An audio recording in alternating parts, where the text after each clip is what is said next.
নতুন সরকারের শপথ অনুষ্ঠানে চীন, ভারত, পাকিস্তান সহ ১৩ দেশের সরকার প্রধানকে আমন্ত্রণ জানানো হয়েছে। আমন্ত্রণ জানান অন্তর্বর্তী সরকারের প্রধান অধ্যাপক মোহাম্মদ ইউনূস।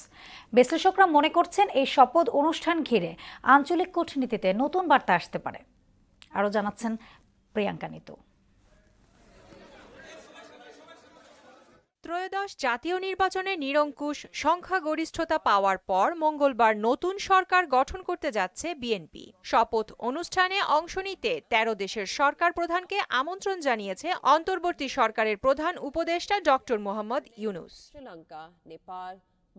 আমন্ত্রিত দেশের তালিকায় রয়েছে ভারত, চীন, সৌদি আরব, পাকিস্তান, তুরস্ক, সংযুক্ত আরব আমিরাত, কাতার, মালয়েশিয়া, ব্রুনাই, শ্রীলঙ্কা, নেপাল, মালদ্বীপ ও ভুটান।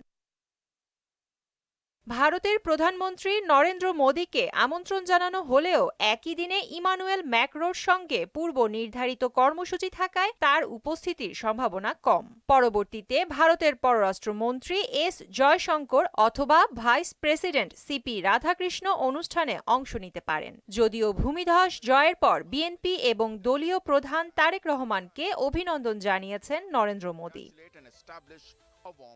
বিশ্লেষকদের মতে বিএনপি নেতৃত্বাধীন নতুন সরকারের শপথ অনুষ্ঠানে ভারতের অংশগ্রহণ দুই দেশের ভবিষ্যৎ সম্পর্কের দিক নির্দেশনা দিতে গুরুত্বপূর্ণ ভূমিকা রাখবে।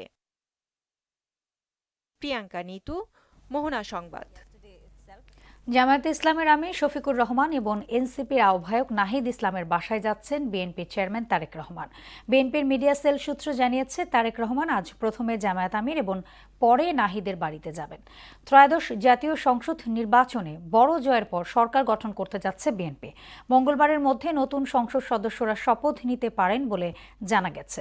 এর আগে এই সংসদে বিরোধী দলের আসনে বসতে যাওয়া জামায়াত ও এনসিপির শীর্ষ নেতাদের সঙ্গে বাসায় গিয়ে দেখা করবেন বিএনপি চেয়ারম্যান।